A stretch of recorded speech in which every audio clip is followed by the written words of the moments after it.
গোলাম আহমদ কাদিয়ানী যিনি মারা গেছেন, উনিও নবুয়ত দাবি করেছিলেন। উনি বলেছেন আমি আখেরি নবী, এবং বলেছিলেন যে আমার মৃত্যু হবে মক্কায় অথবা মদিনায়, অথচ ওনার মৃত্যু হয়েছে টয়লেটে।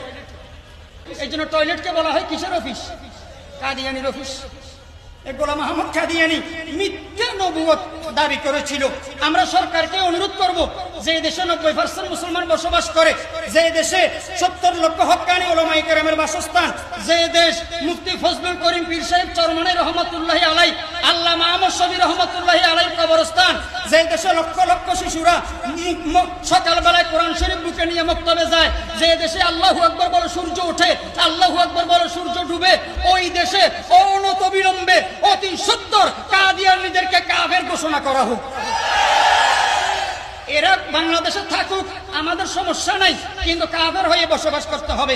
বিশ্বের মধ্যে অনেক দেশে, মুসলিম কান্ট্রিতে এদেরকে কাফের ঘোষণা করেছে সংসদে, রাষ্ট্রীয়ভাবে, জাতীয়ভাবে। কাদিয়ানীরা খতমে নবুয়ত, মিথ্যা নবী দাবি করায় কাফের ঘোষণা করেছে। আমাদের দেশেও কাফের ঘোষণা করতে হবে। এটা 90% মুসলমানের দাবি।